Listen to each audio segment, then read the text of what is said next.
ये जो हमारी पुरानी हिस्ट्री है उसमें आपने कभी लफ्ज़ नहीं सुना होगा कि कोई बंदा रिटायर हुआ।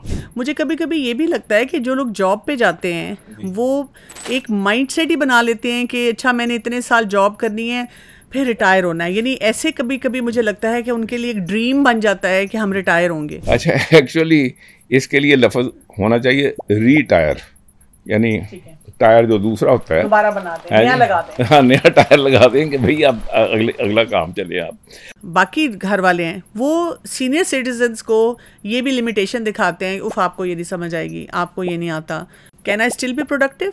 ये मैं रेगुलरली मैं देखता हूँ कि बहुत से लोग जो कुर्सी पे बैठ कर नमाज पढ़ रहे हैं वो उन्होंने एक्चुअली बुजुर्गी तारी की हुई है, वो बुजुर्ग हैं नहीं इतने, they should be out walk करके आए, करें, खाना थोड़ा कम खाएं। वक्त गुजरने के साथ साथ जैसे आपकी उम्र बढ़ती है ना तो आपका दिल जल्दी टूटना शुरू हो जाता है। हमारी सोसाइटी में सबसे बड़ी प्रॉब्लम ये है कि इवन जो हम आजकल किताबें भी हमारी प्रिंट हो रही हैं, किताबें लिख रहे हैं about what past, nobody is writing a book on what is the future for us, हम इसको ठीक कैसे कर सकते हैं। फिर हमारा नौजवान कहता है कि जी ये पाकिस्तान में रखा हुआ कोई नहीं, मैं बाहर जा रहा हूँ, उसके हाथ में स्किल भी कोई नहीं है, उसके बावजूद ही वांट्स टू गो, उसका ख्याल है कि उधर कोई ना चीज़। अम्मा प्लीज़, अब्बा please, you know back of, आप हमें अपनी तरीके से ज़िंदगी जीने दें, आप क्या हमारे पीछे पड़े रहते हैं। उस रोल को कैसे, मतलब उनको कैसे जगाया जाए। Nobody is connected. जो किसी मस्जिद के इमाम साहब हैं वो अपने मोहल्ले के साथ उनका कोई कनेक्शन नहीं है, अगर उनको वहाँ से चंदा आ रहा है या कुछ आ रहा है तो उसके आगे उनका कोई कनेक्शन नहीं है। आपने जो काम किया था कर लिया, अब अगर आपके पास और कुछ भी नहीं करने को तो आप कम से कम आके हिस्सा तो डालें ना सोसाइटी में। अगर मैं आपसे पूछूं कि एक सीनियर सिटीजन को किन किन बातों का डेली ख्याल ज़रूर रखना चाहिए अपने लिए, तो वो क्या होगा? आपको पहला धचका तब लगता है ना जब आप तो अपने आप को अंदर से जवान समझ रहे हैं, कोई आपको बाबा जी और अम्मा जी कह के बुलाता है और आप परेशान होते हैं कि किधर ना, मतलब वो आंटी अंकल तक तो फिर भी बर्दाश्त हो जाता है, लेकिन ये जो इससे अगली स्टेज है बड़ी मुश्किल होती है। अस्सलाम वालेकुम वरहमतुल्लाहि वबरकातुहू, बिस्मिल्लाहिर्रहमानिर्रहीम। नाजरीन, एक जगह मैं पढ़ी थी रिटायरमेंट के बारे में कि जब एक इंसान रिटायर होता है तो ना सिर्फ ये कि उसका काम नीचे चला जाता है, उसकी हर तरह की सेहत का ग्राफ भी नीचे जाता है, क्या physical health, mental health, emotional health, जो कि हम सबके लिए बहुत चैलेंजिंग बात है, दुख की बात है, क्योंकि हम अपने बुज़ुर्गों को जिनको हमने एक रोल मॉडल स्टेटस पे देखा होता है उस तरह नहीं देख पाते, उस तरह बर्दाश्त नहीं कर पाते। तो आज हम थोड़ी सी बात करेंगे सीनियर सिटीजन्स के बारे में कि सीनियर सिटीज़न जो हैं उनके क्या सिनेरियोज़ हैं और उनको हम कैसे अपलिफ्ट कर सकते हैं अपनी सोसाइटी में।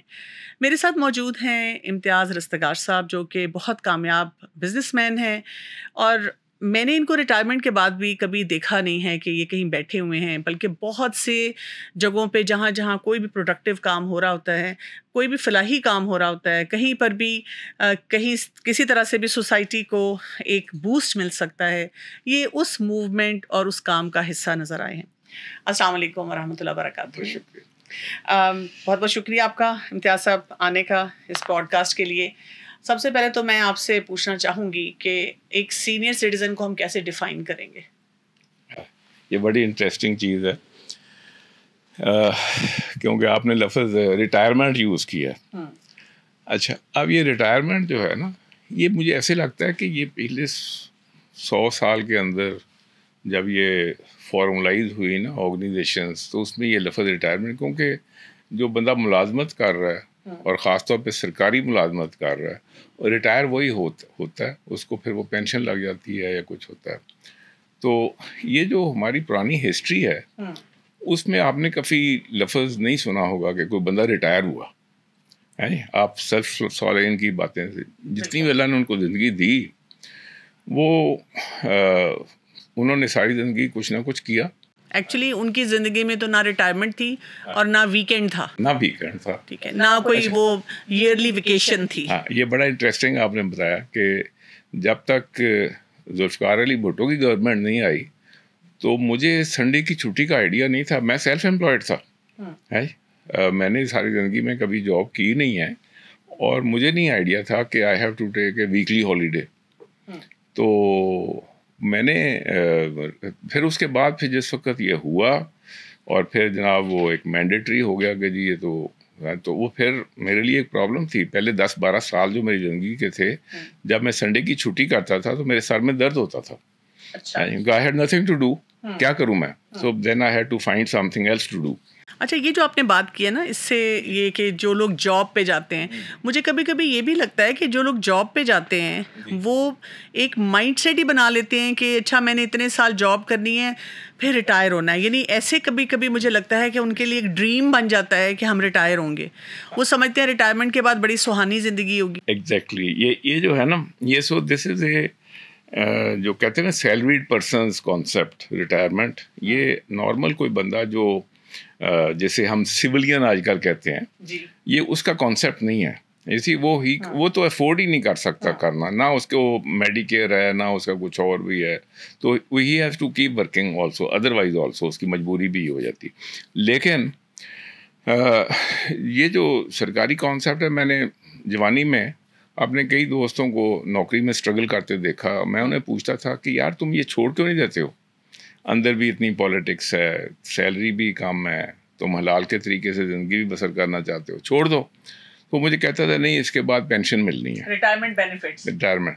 लेकिन मैंने फिर अपने वालिद मरहूम को और बाकी लोगों को स्ट्रगल करते देखा कि जब वो ख़त्म होता था तो वो रिटायरमेंट की जो बेनिफिट्स लेनी होती थी उसमें कई साल लग जाते थे just to get those benefits. तो कागजात मुकम्मल नहीं होते, ये नहीं होता वगैरह वगैरह। तो कहने का मतलब ये तो खैर एक मुख्तलिफ बात है कि रिटायरमेंट असल में देखा जाए तो there is nothing like retirement. आपकी आपने एक कॉन्ट्रैक्ट किया था किसी अपने एम्प्लॉयर के साथ, और वो कॉन्ट्रैक्ट था कि जी आप 60 साल की उम्र पे ना you will leave that job. जब आपने उसको कर दिया तो आप वहाँ से फारिग हो गए। अब वो जो जिससे आप रेजिमेंटेशन कह सकते हैं ना कि every day you have to be work and back at such and such time, और ये फ़लाँ रूटीन को मैंने फॉलो करना है, तो वो चीज़ जो थी उससे आपको आज़ादी हो गई है। अच्छा, एक्चुअली इसके लिए लफ्ज़ होना चाहिए रीटायर, यानी टायर जो दूसरा होता है दोबारा बना दें, नया लगा दें। हाँ, नया टायर लगा दें कि भाई अब अगला काम चले आप। अच्छा, तो ये अनफॉर्चुनेटली जिस वक्त ये होता है, और ख़ास तौर पे जो लोग मैंने देखा है जब वो रिटायर होते हैं तो 2-3 किस्म के लोग हैं। एक तो एक बड़ी ऐसी जॉब में होते हैं जहाँ उनका कोई तमतराक बहुत होता है, और जब सडनली वहाँ पे वो चीज़ ख़त्म होती है, उनका जो प्रोटोकॉल ख़त्म होता है, तो उस आम तौर पे वो 3-4 साल के अंदर अंदर फौत भी हो जाते हैं। उनको एक ऐसा हार्ट अटैक होता है क्योंकि actually they are living a life of remorse, कि वो जो थी ना इर्द गिर्द की वो नहीं है, आप कोई पूछने वाला ही नहीं है। अच्छा, जितने लोग उनको आगे सलाम कर रहे थे वो उनकी उस पोजीशन को सलाम कर रहे थे, फारिग हो गए तो गए। अच्छा, तो but they don't have a second purpose in life. तो उसका भी ये नतीजा है कि दैट इज़ ऑल्सो समथिंग। मैं आपको यहाँ पे मैं एक चीज़ पूछना चाहूँगी, ये तो फिर इनको प्रोडक्टिव कैसे बनाया जाए? यानी कि आप कह रहे हैं ना कि रीटायर, तो वो जो रीटायर है उसमें फिर प्रोडक्टिविटी कैसे आएगी? मैं आपको चंद एक एग्जांपल्स बताता हूँ अपनी लाइफ में जिन लोगों को मैंने देखा जी। एक तो जब मैं बीकॉम ऑनर्स कर रहा था तो फर्स्ट ईयर में हमारा एक सब्जेक्ट था टाइप राइटिंग। हम उसको क्वालिफाई नहीं कर सकते जब तक हमारी 30 वर्ड्स पर मिनट की स्पीड ना हो। हमारा टीचर कौन था? He was a very respected Christian from Lahore, mister Felbus. He was a retired magistrate. उस ज़माने में मैजिस्ट्रेट जो था ना, अभी भी ऐसे ही होगा क्योंकि मैजिस्ट्रेट की एक ख़ास सोशल स्टैंडिंग है और he is a government servant. लेकिन फेल्बूस साहब रिटायर हुए जब वो, जिस वक्त मैं उनकी क्लास में पढ़ रहा था तो ही वॉज ऑलरेडी बियॉन्ड 70। अच्छा। हाँ जी, रोज़ाना काम पे आते थे, टाइप राइटिंग वाली क्लासेस वो लेते थे, और वो मैंने उन्हीं से वो टाइपिंग सीखी। अब ये रिटायरमेंट का एक कॉन्सेप्ट है कि आप रिटायर हो गए हैं लेकिन इस सारे टाइम में आपको कुछ स्किल्स मिली हैं। उनमें से एक स्किल आप कहते हैं मैं सोसाइटी के साथ इसको शेयर करता हूँ। सही। अब आई एम श्योर कि मिस्टर फेल्बूस वो बड़ी रिस्पेक्टेड फैमिली है लाहौर की क्रिश्चियन में, और फेल्बूस साहब शायद तनख्वाह के लिए काम नहीं कर रहे थे, वो काम इसलिए कर रहे थे कि कुछ काम करना है। बिल्कुल। अच्छा, ऐसे ही मेरे एक टीचर थे मिस्टर कैचफोल। मैं जब एयरफोर्स स्कूल में था तो मिस्टर कैचपोल वाज आवर प्रिंसिपल। मैंने एक दिन उनसे कोई बात की, उन्होंने बड़ा एक एक्सपेंसिव किस्म का उस वक्त के मुताबिक एक रेडियो, वो ट्रांजिस्टर का टाइम था, तो इंग्लैंड से आए थे, तो जो सबसे एक्सपेंसिव किस्म का ट्रांजिस्टर था वो लाए। तो मैंने कहा sir must be very expensive, कहना इट इज़, तो but I always buy the best. मैं कहा sir then you are a rich man, he says I am very rich. उन्होंने अपना गिनवाना शुरू कर दिया कि मेरी इतनी शेयर होल्डिंग वहाँ है, वहाँ वहाँ वहाँ सारा कुछ। अंग्रेज़ों को तो रुहाएँ भी यहाँ अच्छी मिलती थी। तो मैंने कहा, पूछा कि sir then why do you work? तो हिज फेस वेंट ब्लैंक, कहने लगे my dear if I don't work then what will I do, है। अच्छा, कैचपोल साहब को लास्ट टाइम जब मैं मिला तो he was 89 years of age. Abbottabad में रिटायरमेंट हुई, फिर रिटायरमेंट हुई, वहाँ से सरगोदा से हुई, फिर एबटाबाद स्कूल में प्रिंसिपल लगे, फिर वहाँ से रिटायरमेंट हुई। तो जब मैं गया अपने वाइफ को और बच्चों को लेके उनको मिलाने के लिए, एंड द ईयर वाज 1986, तो मिस्टर कैचपोल ऐसे एक बड़ी टेबल पे उन्होंने सारी अपनी इंग्लिश की स्टूडेंट्स की कॉपियाँ रखी हुई थी। इट वाज ए संडे, 11 बजे का तकरीबन टाइम था। वो मतलब उनका कुब निकल चुका था, लेकिन वो खड़े कॉपियाँ चेक कर रहे थे बच्चों की, है। अच्छा, अब ये चीज़ें हमारे लिए एग्जाम्पल्स हैं, यही नहीं है, हमारे पाकिस्तानियों में भी बहुत सी एग्जाम्पल्स हैं। तो इस तरीके से ना people come in and they do it. अच्छा, एक चीज़ मैं आपसे यहाँ पे पूछना चाहूँगी, जो आपने बात की कि उन्होंने टाइपिंग सिखाई वो करके, और इसी तरह वो आपको बाकी चीज़ें जैसे बता रहे हैं। अच्छा, आजकल का सिनेरियो ये चुका है कि टेक्नोलॉजी इतनी रैपिडली चेंज हो रही है। हमारे जो सीनियर सिटीजन्स हैं वो कहीं पे भी बैठे होते हैं और उनसे ज़ाहिर है फ़ोन नहीं चल रहा, उनको आईपैड की सेंस नहीं आ रही। कभी कभी मैंने अपने घर में भी बड़ों को देखा है कि अगर वो फेसबुक या सोशल मीडिया, इंस्टा पे भी हैं, वो मुझे बताते हैं बड़े शौक से कि मेरे ना फेसबुक पे ये किसी ने कुछ डाला है, और जब मैं कहूँ कि हाँ वो मैंने भी पढ़ लिया, कहते तुम्हें भी उसने भेजा है। अच्छा, अब कई जगहों पे घरों में जो बच्चे हैं, यूथ है, बाकी घर वाले हैं, वो सीनियर सिटीजन्स को ये भी लिमिटेशन दिखाते हैं, उफ आपको ये नहीं समझ आएगी, आपको ये नहीं आता। ऐसे सिनेरियो में एक सीनियर सिटीज़न का प्रोडक्टिव होना कि जी ठीक है, मुझसे वो गैजेट नहीं ऑपरेट होता, मुझे कोई टैब की सेंस नहीं आती, फ़ोन की सेंस नहीं आती, सोशल मीडिया की, टिकटॉक और इन फोरम्स की सेंस नहीं आती, can I still be productive इस दौर में जहाँ पे टेक्नोलॉजी इतनी एडवांस हो चुकी हुई है? ये मैं आपसे पूछना चाहूँगी। वो ऐसे है ना कि इट्स ए रोल रिवर्सल। मतलब between the age of 60 and 71 मेरे जिन लोगों से मैं काम कर रहा था वो सारे डच थे। We were trainers and consultants. तो कई दफ़ा वो जो मेरे डच कोलीग्स थे, उनका मैं कोई मसला कंप्यूटर का हल कर देता था, वो मुझे पूछते थे कि यार ये तुम्हें कैसे आ गया ये? तो मैं उसे कहता था कि मेरे उस्ताद बहुत हैं। तो उनके तुम्हारे उस्ताद वो कौन है? मैं कहा 2.5 साल से लेके तो 18 साल तक के मेरे घर में ना उस्ताद है, माई ग्रैंड चिल्ड्रन। वो कोई कहता है दादा अबू मैं आपको ये बता देता हूँ, नाना अबू आपको मैं ये बताता हूँ, and I continue to learn from them and I continue to improve myself, या कोई ना कम अज़ कम जो at least my head is above water है। तो ये तो जो बंदा खुद है, ये एक्चुअली मैं क्योंकि आपने बात ये रिटायरमेंट से स्टार्ट की और हमारी मस्जिदें ऐसे लोगों से बहुत भरी हुई हैं, मैं उनको कहता हूँ कि अब जिस वक्त तो मेज़ के पीछे बैठे थे तो वो देवर अब मैं एज ए प्राइवेट बिजनेसमैन जब मैं उनके ऑपोजिट साइड पे बैठता था तो वो देवर ए टेरर बिहाइंड देयर सीट्स। अब जिस वक्त मस्जिद में आके बैठे हैं तो उन्होंने दाढ़ी भी लंबी कर ली है, वहाँ पे एक प्लॉट भी अलॉट कर लिया है और उसके बाद एक कुर्सी भी अलॉट कर ली है और वो भी सेंटर में करके है। अच्छा, और मैं जब उनको देखता हूँ तो they should have been exercising. ये जो बुजुर्गी तारी की हुई है ना अपने ऊपर, ये मैं रेगुलरली मैं देखता हूँ कि बहुत से लोग जो कुर्सी पे बैठ कर नमाज पढ़ रहे हैं वो उन्होंने एक्चुअली बुजुर्गी तारी की हुई है। वो बुजुर्ग हैं नहीं इतने जितने को उन्होंने तारी की हुई है। They should be out walk करके आए करें, खाना थोड़ा कम खाएं है। तो वो ये जो है ना taking esteem out of being a बुजुर्ग है, तो इसकी मेरे ख्याल में ज़रूरत नहीं है। ये अनकॉन्शियसली बंदे ने अपने ऊपर तारी की हुई है, या हो सकता है सोसाइटी भी देती है अब्बा जी बाबा जी बैठ जाओ है जी। अच्छा, थिंग इज़ कि ये तो फिर इट्स योर लाइफ है।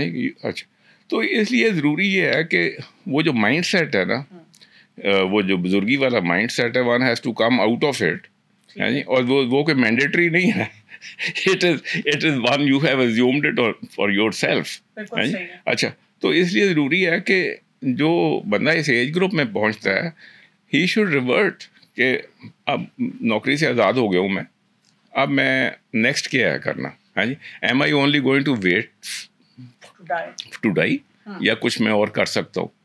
अच्छा, और ये कॉन्स्टेंटली ये चीज़ होती है, और इसके बहुत सी साइडें हैं, क्योंकि अल्लाह ने जितना तजर्बा दिया है ना बंदे को, उसमें होता है ना जी, कुरान में ना मिम्मा रज़क़नाहुम युनफ़िकून, है जी, कि जो हमने दिया है उसमें खर्च करते हैं। उसमें जो कैश है ना, वो बहुत छोटी सी चीज़ है, और आप किसी के साथ उसमें मुकाबला नहीं कर सकते, बड़े से बड़े लोग हैं। लेकिन जो एक्चुअली अल्लाह ताला ने दिया है, वो जो फालतू उम्र दी है, उसके साथ जो इतना ज़िंदगी का तजर्बा दिया है, टैलेंट दिया है, अच्छा, फिर ये हिकमत दी है, और उसके साथ फिर आपको एक ऐसी सिचुएशन दे दी है कि there are people around you, आप देख सकते हैं कि इनके लिए मैं क्या कर सकता हूँ। जब आप ये करना शुरू करते हैं तो देर यू विल फाइंड, वो बाबा फेलबूस जो थे, मिस्टर फेलबूस, जैसे उन्होंने टाइपिंग सिखा दी, आप कुछ और सिखा दें किसी को, है। तो एक हमारा कॉन्सेप्ट है कि ईच वन टीच वन, कोई आपके इर्द गिर्द कोई भी कुछ ना कुछ ऐसा है जिसको आप कुछ ना कुछ सिखा सकते हैं। अच्छा, मैं थोड़ी सी लिमिटेशंस पे आऊँगी कि यहाँ तक तो हम ये बात कर रहे हैं, लेकिन बहुत से लोग इस ऐसे मौके पे जब उनको मोटिवेट किया जाए कि कुछ काम करें, क्योंकि देखिए एजिंग प्रोसेस का भी एक रोल होता है, लेकिन ये जो आपने बात की, अगर आप एक्सरसाइज करते हैं, अपना ख्याल रखते हैं, खाना पीना ठीक करते हैं, तो वो भी बहुत कम हो जाता है, आप अपनी एज को भी कहीं ना कहीं बेहतर बना सकते हैं सारी। लेकिन बीमारियाँ, आपके हॉस्पिटल के चक्कर ज़्यादा लग रहे हैं, इसी तरह से फाइनेंसेस अब आपके पास नहीं है, कई दफ़ा आप सोच रहे होते हैं, लेकिन आपको जिन बच्चों को आप पाल रहे थे, आपको उन्हीं के आगे जाकर उनसे मांगना पड़ता है, कभी कभी आपको ऐसी ज़रूरतें पड़ती हैं, बल्कि बहुत से लोगों को पड़ती हैं। अच्छा, फिर आपके ना रिलेशनशिप्स सफ़र कर रहे होते हैं, यानी आप अपनी ज़िंदगी में जिन बच्चों को, अपने फैमिली मेम्बर्स को इतना कुछ दे रहे होते हैं, इमोशनली दे रहे होते हैं, उनके लिए आपने सारी ज़िंदगियां लगाई होती हैं, अब वो उस तरह नहीं टेक केयर कर रहे होते, वो अपनी फैमिलीज़ में बिज़ी होते हैं, उनके नज़दीक आप एक बस वो हैं कि जी हमने बस इनका सलाम करना है और दूर दूर से पूछ लेना है, गुड टू गो, और बस बाकी सब कुछ जो है ना इन्होंने अब अपना कर लिया, अब हमें अपने बच्चों, अपनी फैमिलीज़ को देखना है। प्लस मुझे एक और बात ये लगती है कि वक्त गुजरने के साथ साथ जैसे आपकी उम्र बढ़ती है ना, तो आपका दिल जल्दी टूटना शुरू हो जाता है। ये चीज़ मैं खुद पर्सनली भी देखती हूँ कि पहले बहुत सी बातें बहुत जिगरे के साथ इंसान बर्दाश्त करता है, अब कई बातों पे एकदम लगता है कि अच्छा ये भी ऐसी बात है जिसको कि आपने बहुत से सब्जेक्ट्स एकदम रख दिए टेबल पे। ये एक्चुअली इम्पोर्टेंट है ना, सारा सिनेरियो है तो इम्पोर्टेंट है, लेकिन देखें कि वो जो इंडिविजुअल खुद है ना, मतलब I am also like one of those individuals. बात यह है कि if I don't want to look after myself, तो nobody else is going to look after me and should not be looking after me. एक मेरा ज़िंदगी का एक उसूल है कि live and let live. अब अगर मेरे बच्चे हैं, they are young parents, उनके ज़िंदगी के सारे वही चैलेंजेस हैं जो 40 साल की उम्र में मेरे थे। I should expect them कि जी ये रोज़ाना आएँ और मतलब मेरी मालिश करें, तो that is जाती है उनके साथ भी और अपने साथ भी कि if I can look after myself, why should I? तो जो एक तो जो है ना बेसिक उसूल वो है कि सबसे पहले तो मुझे खुद अपने आप को करना है। It's not what the society should be doing for me, it is what I have to do for society.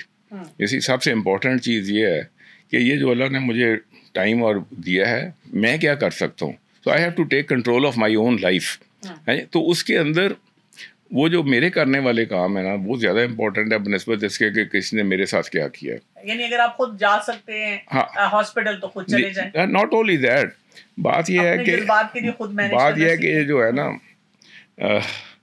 जो दुआ हम पढ़ते हैं ना, अल्लाहुम्मा इन्नी अऊज़ु बिल हम्मी वल हुज़्नी वल अज्ज़ी वल कसली वल बुख़्ली वल जुब्नी, है। अच्छा, अब इसके अंदर वो जो है ना हुज़न है ना कि जो चीज़ गुजर गई, हुज़न is something like looking at the rear view mirror. आप गाड़ी चला रहे हैं तो आप देख रहे हैं रियर व्यू मिरर से पीछे, है जी, ये हुज़न है जी। आपने जाना उधर है जी, और देखा पीछे रहे जी असी थे जी ऐसी है, हम ये करते थे वो करते थे, हम तो ये थे फने खान थे, लेकिन life is taking you next, change आती जा रही है, चेंज वो चीजें तो पीछे ही जा वो पीछे रह गई।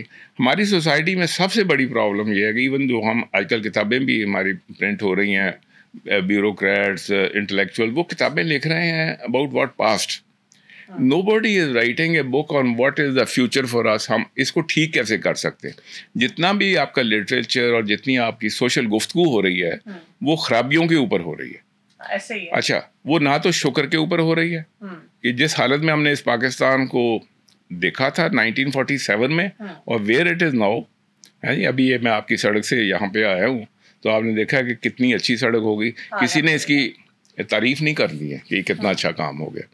तो इसलिए एक तो ये है कि you have to look forward and not look backward. एक्चुअली हमने बचपन से जो तरीका सीखा है ना वो प्रॉब्लम ओरिएंटेड अप्रोच सीखी है कि मसलों के बारे में हर वक्त बात करो और फिर अस्सलाम वालेकुम करके उठ जाओ, लेकिन ये कि सोल्यूशन के ऊपर कोई बात नहीं। सोल्यूशन निकालें।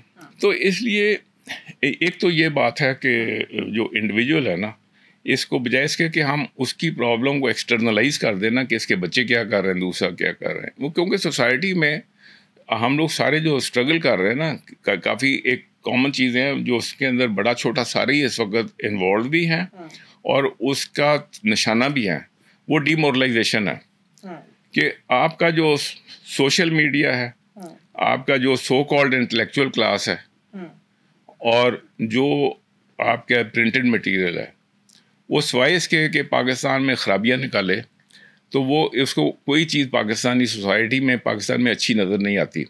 मुझे रोज़ाना कोई ना कोई एक अच्छा बंदा मिल जाता है ज़िंदगी में और मैं कहता हूँ यार ये मेरा तो आज दिन बन गया, मुझे तो ये आदमी कितना अच्छा नज़र आया। मैं भी लोगों को ये कहती हूँ कि आप अगर सिर्फ सोशल मीडिया और टीवी को बंद करके you start living a life तो आप इतना कुछ एंड ऑफ द डे तक अचीव करते हैं और अपने मुल्क के लिए कर रहे हैं। अच्छा विद रिजल्ट के सारी चीज़ें अनफॉर्चुनेटली ये वो काम था जो कि गवर्नमेंट या किसी लीडरशिप के करने वाला था, लेकिन लीडरशिप ने हमें क्या कर दिया है कि उसने हमें ऐसी फजूल हरकतों में डाल दिया है। आपको मैं एक याद दिहाने के लिए बताऊं कि hockey used to be our national game, लेकिन क्रिकेट डिप्लोमेसी एक 1977 ऑनवर्ड्स पाकिस्तान में आई और उसका नतीजा है कि क्रिकेट को सामने लाया गया एंड विद द रिजल्ट कि कौम मिन हैसल कौम हमने वो क्रिकेट को इतना फ़रोग दिया है कि हर बंदा बड़ा छोटा उसको क्रिकेट आया हुआ है और वो टाइम ज़ाया कर रहा है अपना ज़रा, और गेम भी इतनी फजूल किस्म की गेम के हमें लगा दिया गया है कि जिसके अंदर 11 और जमा 2 13 अंदर बैठे हैं और बाकी के 9 बाहर बैठे हैं और वो भी टाइम ज़ाया कर रहे हैं, वो भी टाइम ज़ाया कर रहे हैं। जो वो पूरा स्टेडियम भरा हुआ है वो जी, वो इसके अलावा जी है जी, और उसमें से पैसा भी बन रहा है और सबसे बड़ी चीज़ है उसके ऊपर जुआ चल रहा है। जितनी बड़ी गेम्स हैं वो बेसिकली उसके पीछे जुआ चल रहा है और उसको ये हमारा जो नौजवान है उस बेचारे को नहीं पता हो क्या रहा है एक्चुअली है। अच्छा कहने का मतलब सर ये है कि हॉकी थी ना तो 1 घंटे के अंदर गया खेला, फुटबॉल है, अच्छा इन गेम से हमें हटा दिया गया, स्टेमिना भी उसमें हो रहा था। तो ये जितना सिस्टम है ना वो हौसला तोड़ने के लिए बना हुआ है, उसको फजूल चीज़ों में करने के लिए बना हुआ है। फिर हमारा नौजवान कहता है कि जी ये पाकिस्तान में रखा हुआ कोई नहीं, मैं बाहर जा रहा हूँ, उसके हाथ में स्किल भी कोई नहीं है, उसके बावजूद ही वांट्स टू गो, उसका ख्याल है कि उधर कोई ना चीज़। तो कहने का मतलब ये कि ये सारी चीज़ें ना it applies to senior citizens, it applies to everybody. जो हमारे जो समझने वाली बात है कि हमारे साथ ये हो रहा है जी, अगर मैं सीनियर सिटीज़न हूँ तो सबसे पहले तो मुझे ये करना चाहिए कि मैं आई शुड रिमेन पॉजिटिव लोगों के साथ पॉजिटिव बातें करें और फिर देखें मिलके हम देखें कि यार हम इन बच्चों के लिए क्या कर सकते हैं है जी। किसी को मैं एक बात भी सिखा दूंगा कुछ तो मैं कुछ ना कुछ I would have given something back to society. अच्छा देखिए ये पॉजिटिविटी में फैमिली का रोल भी तो बहुत इंपॉर्टेंट है ना। आप देखें आप जिस फैमिली में हैं, अगर आपके अपने बच्चे आपको थोड़ा सा पुश डाउन करें, स्नब करना शुरू कर देंगे, अम्मा प्लीज़, अब्बा please, you know back of, आप हमें अपनी तरीके से ज़िंदगी जीने दें, आप क्या हमारे पीछे पड़े रहते हैं, उस रोल को कैसे मतलब उनको कैसे जगाया जाए कि क्योंकि देखिए पहले ये होता था कि हर शख्स के हाथ में फ़ोन नहीं था, तो उसकी वजह से को नाना नानी दादा दादी आके बैठे हैं तो सब उनके गिर्द घेरा डाल के बैठ जाते थे। अब ये बात ना सिर्फ हमें कमर्शियल्स में नज़र आती है, जहाँ उन्होंने कोई तेल बेचना है या उन्होंने कोई खाने का कोई मसाला बेचना है, उसमें वो दिखाते हैं कि खूबसूरत सा टेबल सजा हुआ है, सारी फैमिली बैठी हुई है, फैमिली डायनेमिक्स बड़े स्ट्रॉन्ग है, बुज़ुर्गों से जी पूछा जा रहा है। लेकिन अब घरों में ये नहीं नज़र आ रहा। ये जो रोल ये भी थोड़ा सा चेंज हो चुका है। कैसे आज की नस्ल को ये सिखाया जाए कि अपने घर में रहने वाले बुज़ुर्ग जो हैं वो आपके हीरे जवाहरात हैं, उनकी कदर करें? मेरे पास इसका तो कोई ख़ास जवाब नहीं है जी। लेकिन ये है कि सिर्फ यही है कि मेरा अपना एक हल्का असर है जी। हर बंदा जो भी यहाँ बैठा है ना उसका, अच्छा वो हल्का असर अपना पैदा ऐसे कर सकता है by being useful to the man next to him. वो बेशक मेरा कोई पोता पोती है या मेरे हमसाए में कोई बच्चा है या मस्जिद में कोई मुझे नौजवान मिल गया, what can I do for him? उसको मैं कोई ऐसी टिप दे दूँ, कुछ कर दूँ, उसके साथ कोई टाइम गुजार दूँ। अच्छा, ये अब उस बच्चे ने मुझे नहीं कहना कि मेरे साथ ये करो, ये एज ए सीनियर सिटीज़न ये मेरा काम है। देखें, ये जो वज़ाइफ है ना और जो इबादत है ये मेरी पर्सनल है, ये इसमें मैंने अलहदा जज होना है, लेकिन मैंने सोसाइटी के लिए किया जैसे मैंने कहा मिम्मा रज़क़नाहुम युनफ़िक़ून, ये वो जो सदका है ना वो मैंने करना है अपने साथ वाले बंदे के साथ। वो अगर बच्चा वहाँ पे बैठा है तो उसको हो सकता है मैं प्यार से कोई चीज़ ऐसी सिखा दूँ या कोई मैं उसको कोई टिप दे दूँ या उसको कोई मैं स्किल सिखा दूँ। ये it will never now come from your family, क्योंकि ये कोई लीनियर इक्वेशन नहीं है कि आप एक साइड, क्योंकि आपके इर्द गिर्द के जो प्रेशर्स हैं वो इतने मल्टीफेरियस है। प्रिंटेड मैटर आपके ख़िलाफ़ है, आप सोशल मीडिया आपके ख़िलाफ़ है, आपकी अपनी जो नशो शायत है वो आपके ख़िलाफ़ है, जो आपकी आप समझें कि जो पलपिट है वो भी आपको कोई पॉजिटिव फ्यूचर की बात नहीं बता रही। तो यानी कि नोबडी इज़ कनेक्टेड। जो किसी मस्जिद के इमाम साहब हैं वो अपने महल्ले के साथ उनका कोई कनेक्शन नहीं है। अगर उनको वहाँ से चंदा आ रहा है या कुछ आ रहा है तो उसके आगे उनका कोई कनेक्शन नहीं है।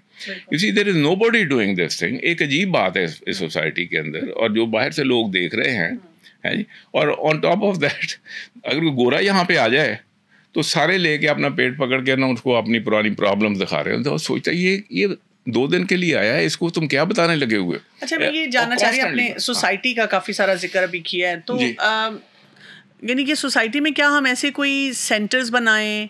एक तो होता है ना कॉन्सेप्ट ऑफ ओल्ड होम्स, ये भी मैं आपसे पूछना चाह रही हूँ कि आप क्या समझते हैं कि फिर क्या हमें ऐसे कोई सेंटर्स बनाने चाहिए जहाँ पे कोई ऐसे लोगों को जो सीनियर सिटीजन्स हैं वो बैठें, वो एक दूसरे से सीखें, वो कोई आगे बढ़ें? ये भी कोई काम है जो करने वाला है? मैं इसका आपको एक अपनी जवानी के टाइम से एक एग्जांपल बताता हूँ।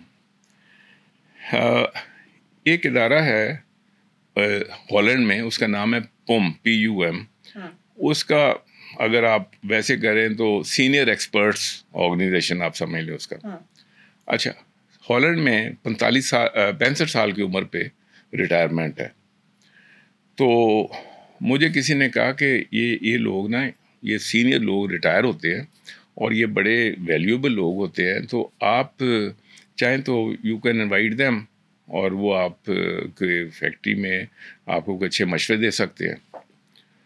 तो मैंने उसके ऊपर जुस्तजू की और एक साहब जो थे वो मेरे वाले फील्ड में बिल्कुल नीचे से चल के मैनेजिंग डायरेक्टर की एज पे आके रिटायर होके he became available for 2 months।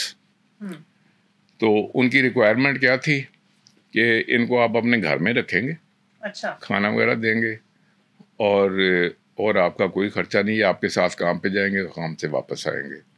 तो जो मेरे वाला साहब जो था उन्होंने कहा जी मैं तो अपनी वाइफ के साथ होऊंगा। हमने कहा जी बिस्मिल्लाह, ठीक है।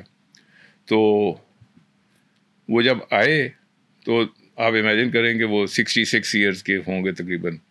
तो मियाँ बीवी दोनों आए, तो हमने अपने बच्चे का एक कमरा जो था उधर 6 रोड पे वो उनको दे दिया। तो वो जो खातून थी वो मेरी वाइफ और मेरी वालदा के साथ वो मसरूफ़ हो गई और ये सब मेरे साथ जाते थे। 2 महीने में काफ़ी हमने ग्राउंड कवर की, क्योंकि मेरे पास जिस काम में मैं था उस किस्म का आदमी पाकिस्तान में मुझे अवेलेबल नहीं था। तो ये बंदा स्पेशलिस्ट था, तो he could find all the faults in my company. तो वो 7 दिन वो देखता रहा, फिर उसके बाद उन्होंने एक रिपोर्ट लिखी, तो फिर उसके बाद मेरे साथ डिस्कस, तो 2 महीने हमने बड़े यूज़फुल इस्तेमाल किए। बाद में फिर उस इदारे के साथ मेरा आना जाना हो गया, और मैंने काफ़ी और दोस्तों को भी गाइड किया कि फिर मैंने एक दफ़ा उन्हें पूछा कि ये आपकी गवर्नमेंट ये फ्री में करती क्यों है? तो उन्होंने कहा कि हमारी गवर्नमेंट ने एक सर्वे किया था कि ये जो लोग 65 पे रिटायर होते हैं, इनका नॉर्मल बिहेवियर क्या है। ये रिटायरमेंट के बाद उनका ख्याल है कि हर रोज़ अब 10 बजे उठा करेंगे, वरना वो 5 बजे उठ के जाते थे, तो ये 10 बजे उठेंगे। उसके बाद फिर कुछ दिन तो वो बड़े इजी रहते हैं, फिर बैठ के बोर होना शुरू हो जाते हैं, तो फिर वो साथ वाले पब में जाके बियर पीना शुरू कर देते हैं। अच्छा, वो जैसे पढ़ते हैं तो फिर उनका जिस्म फूलना शुरू हो जाता है, उसके बाद बीमारियां स्टार्ट हो जाती हैं। तो उन्होंने देखा कि एवरेज बंदा जो 65 पे रिटायर होता है, बाई 75 उसके ऊपर गवर्नमेंट उसकी मेडिकेयर पे कितना खर्च करती है। और उन्होंने कहा कि इससे बहुत कम है अगर हम इनकी ट्रैवलिंग कॉस्ट दे दें, और दूसरी साइड वो अपने इनका रिहाइश का खर्चा बर्दाश्त कर ले। और हमें बाकायदा इंस्ट्रक्शन आती थी कि इनको आपने कोई स्पेशल ट्रीटमेंट नहीं देनी किसी अच्छे होटल में, इनको एक कमरा बिस्तरा दें, नो नीड फॉर फर्दर, है जी। अच्छा, विद रिजल्ट के उन्होंने एक पूरा एक केडर तैयार कर लिया जिसमें लोग आ रहे थे 75-80 साल की उम्र पे, फेजिंग आउट, और उसके बाद फिर वो मतलब और आते जाते थे। अभी भी वो इदारा चल रहा है, लेकिन गवर्नमेंट ने अपना खर्चा बचा लिया। इन लोगों का की सेहत बेहतर थी, दे वर ट्रैवलिंग, और मैंने बहुत ऐसे लोग देखे, और प्रोडक्टिव भी हो गए ना। आपको लगता है कि मैं कहाँ पे कितना काम कर रहा हूँ। 70-72-73 साल की उम्र का बंदा यहाँ पे, मैंने इस्लामाबाद में, फिर बाद में मैं गवर्नमेंट में चला गया, तो उनको वी इनवाइटेड था, मैंने बिग वे के बहुत सी इंडस्ट्रीज में लगवाया उनको। तो वो 72 साल का जॉगर्स पहने हुए दौड़ा फिर रहा है। अच्छा, ये कोई चांस ही नहीं कि ये रिटायरमेंट है, he was just like a young man. अच्छा, कहने का मतलब ये है कि उनको कोई अगर आपके पास कोई ऐसा प्लेटफॉर्म हो जिसके अंदर लोग यूज़ हो जाए।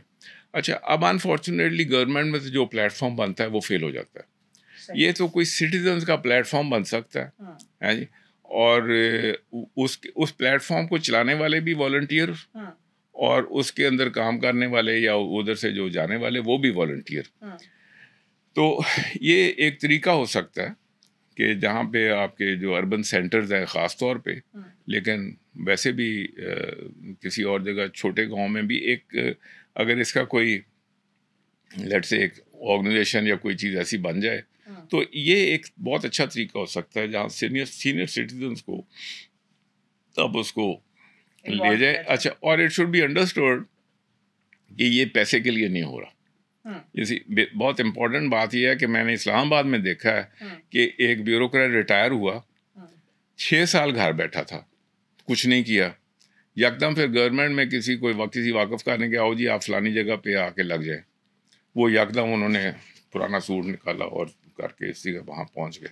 वहाँ कोई तीर नहीं मारा, लेकिन ये था कि he was ready to run to a job but not ready to do anything for society.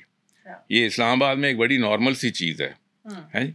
अच्छा, तो इसलिए it is important to understand कि it is all the time आपने जो काम किया था कर लिया। अब अगर आपके पास और कुछ भी नहीं करने को, सेकंड जॉब नहीं है, कुछ नहीं है, तो आप कम से कम आके हिस्सा तो डालें ना सोसाइटी में। शोर मचाना कि जी पाकिस्तान में हालात ये ख़राब है वो ख़राब है, be part of the solution rather than to be part of the problem. अच्छा, सेल्फ केयर जो है ना, ये हमारी ओवरऑल नहीं होती है। मतलब किसी भी एज पे हम देखें तो हमने ये कॉन्सेप्ट नहीं सीखा, बल्कि जो लोग अगर सेल्फ केयर की बात करते हैं तो उनको ऐसे दिखाया जाता है कि तुम तो बड़े जी खुद गर्ज हो, तुम सिर्फ अपना ख्याल करते हो। सेल्फ केयर मीन मैं अपना ख्याल कर रही हूँ, लेकिन ये बहुत ज़रूरी है। और जैसे जैसे आपकी एज ज़्यादा होती है, सेल्फ़ केयर भी और ज़्यादा ज़रूरी हो जाती है। आपने जिक्र भी कई दफ़ा किया कि जो सीनियर सिटीजन्स हैं वो अपना ख्याल रखना छोड़ देते हैं हर हिसाब से। अगर मैं आपसे पूछूं कि एक सीनियर सिटीजन्स को किन किन बातों का डेली ख्याल ज़रूर रखना चाहिए अपने लिए, तो वो क्या होगा? देखिए जी, बात ऐसे है कि सबसे पहली बात तो है ना कि you must have a routine है जी। चले आप रिलैक्स रूटीन सी, अगर आप पहले 7 घंटे सोते थे आप 9 घंटे सो लें, है जी, देयर इज नो प्रॉब्लम, है जी। लेकिन कुछ चीज़ें ऐसी हैं कि मैं देखता हूँ कि कुछ लोग सुबह को वो एक क्राउड हुआ जो कुर्सी पे बैठ के नमाज पढ़ता है। अच्छा, वो क्यों नमाज पढ़ता है कि उसके जो टेंडन्स है ना वो स्टिफ हो चुके हैं। अगर सिर्फ वो अपने टेंडन की एक्सरसाइज कर लेता ना तो वो उसके जो घुटने के टेंडन थे दे वुड हैव इम्प्रूव्ड, है। अच्छा, ये मेरे साथ ज़ाती तौर पे ये 3 दफ़ा फेजेस आए हैं जहाँ पे कि मेरे टेंडन स्टिफ हो गए, फिर हमने देखा कि यार नहीं, ये तो मैं फ़लानी एक्सरसाइज करूँगा तो ये ठीक हो जाएगा। अल्लाह का शुक्र है कि इट कंटिन्यूज बैक। अच्छा, तो मैंने देखा कि अच्छा, लेकिन वहीं पे फिर कुछ तहरीक ऐसी है कि जैसे अब F10 या F11 के लोग हैं, मेरी एज ग्रुप के हैं, कुछ मुझसे थोड़े बड़े हैं, कुछ छोटे हैं, वो सुबह को F10 पार्क जाते हैं। वहीं हमारी एज ग्रुप के एक और साहब हैं जिन्होंने वॉलंटियर किया हुआ टू बी द टीचर, है जी। अच्छा, अब वो अल्लाह उन्हें खुश रखे कि वो सुबह को सनराइज़ के साथ वो स्टार्ट होती है 1 घंटे की, और बड़ी इंजॉयबल एक्सरसाइज होती है। वो फातमा पार्क में रेगुलरली होता है। अब अगर आप उन लोगों के चेहरे देखें और बाकी लोगों के चेहरे, तो आपको उनमें रेडियंस नज़र आता है। अच्छा, और फिर वो क्योंकि अपने जैसे लोगों के साथ बैठे, गपशप हुई, कोई लतीफ़ा एक्सचेंज हो गया, कुछ हुआ, कोई आपस में कहीं खाने का प्रोग्राम बन गया, तो उनकी एक अपना ब्रदरहुड बन गया। तो ये काम वो हैं जो कि मैंने खुद अपने लिए करने हैं। किसी ने, मेरे बच्चे मुझे फोर्स नहीं कर सकते कि तुम जाके ये करो, है। तो इसलिए देयर आर सर्टेन थिंग्स जो कि सीनियर सिटीजन्स कर सकते हैं, they will stay out of trouble, है। अननेसेसरी मेडिकेशन जो है जी, कि नींद नहीं आती तो फलानी गोली खा लो, तो ये हो गया फलानी। आप खाना भी अपना ठीक करें, है जी, आप एक्सरसाइज भी ठीक करें, तो आधी गोलियां तो आपकी वैसे ही फारिग हो जाएंगी। तो इसलिए मेरा ख्याल है कि दैट इज़ समथिंग। अच्छा, एक और भी जो जहन में सोच आती है कि एक स्टेज होता है, देखिए कुछ तो ऐसा है ना कि थोड़ा सा ग्राफ तो आपका ओवरऑल नीचे आता है, मेमोरी का भी, हेल्थ का भी, बाकी भी, कैपेसिटी भी जितनी है। तो वो जो एक इंडिपेंडेंट से आप डिपेंडेंट स्टेज पे आते हैं ना, जैसे कुरान में भी तो अल्लाह ताला फरमाते हैं ना कि अर्ज़लुल उमर, कुछ लोग ऐसे होते हैं कि इल्म रखते हुए भी अब इल्म नहीं रखते, अब उनको कोई बात समझ नहीं आती। वो उन लोगों का ये जो जर्नी है उसको खुद को समझना और वो अपने आप को फिर डिप्रेशन से बचाना, और फिर ये कि जो फैमिली एनवायरनमेंट के लोग हैं, आपको पहला धचका तब लगता है ना जब आप तो अपने आप को अंदर से जवान समझ रहे हैं, कोई आपको बाबा जी और अम्मा जी कह के बुलाता है और आप परेशान होते हैं कि किधर ना, मतलब वो आंटी अंकल तक तो फिर भी बर्दाश्त हो जाता है, लेकिन ये जो इससे अगली स्टेज है बड़ी मुश्किल होती है। इसमें ये जो है ना, सबसे बड़ी बात जो है ना वो दुआ है जी। अच्छा, कि ज़िंदगी के हर स्टेज के लिए और हर सिचुएशन के लिए हमें एक दुआ सिखा दी गई है जी। ये अभी आपने अर्ज़ुल उमर की बात की है तो इसके लिए दुआ है जी। अच्छा, इसी तरीके से जो डिपेंडेंस है, अच्छा, ये जो है ना अल्लाह ताला के साथ जो कनेक्शन है ना, ये हमारा सबसे बड़ा जो स्किल समझ लें, या मैं टूल तो नहीं इसे कह सकता, ये सबसे बड़ी हमारे पास एसेट है कि बंदा रजू इल्लाह करता है और उसमें से फिर उसे अल्लाह ताला करता है कि उस सिचुएशन में से उसको निकाल भी देता है। और दूसरा ये है कि ये जो रिमोर्स है ना कि जी फलाने ने मेरा लुक आफ्टर नहीं किया, ये नहीं किया, आपके पास कुछ और आपका अपना एजेंडा होना चाहिए। जैसे कि मैं वेट करूं कि somebody is going to come and look after me, I must have my own agenda। अच्छा, फिर जिस वक्त को आखिर वक्त आएगा देखा जाएगा क्या होगा, है जी। वो किसी का नहीं पता कि कैसे होना है। तो शॉर्ट ऑफ दैट तो अल्लाह ने अकल और फहम और दिया और सारी ज़िंदगी का पीछे तजर्बा दिया है, और ये बहुत सी चीज़ें हमें सिखाई गई हैं, और ये अल्लाह का फजल है कि हम मुसलमान हैं और हमें ये चीज़ें सारी हमारी तवज्जो में हैं। कम से कम हमारे वाली जनरेशन में तो भी हैं, अल्लाह करे कि नेक्स्ट भी यही काम हो, है जी। अच्छा, तो इसलिए ये जो चीज़ है ये बड़ा इम्पोर्टेंट है कि आपके पास ये चीज़ें ऐसे हों कि आप you can fall back on to that. लेकिन यह है कि इसको आप सिर्फ अगर वज़ाइफ की हद तक रखें, वो नहीं है, कुछ करना भी चाहिए, है।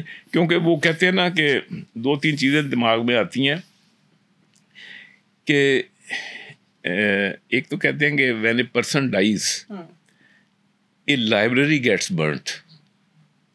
हर बंदा जो है ना उसके अंदर इतना कुछ अल्लाह ने रखा हुआ है उस उम्र के साथ, इतना रखा होता है कि वो उसमें से थोड़ा बहुत ही शेयर कर दे ना तो किसी ना किसी का फ़ायदा हो जाएगा, है जी। अच्छा, या वो अपनी जो सोच है उसको कलमबंदी कर दे तो वो भी कुछ ना कुछ कहीं ख़जाना बन जाएगा।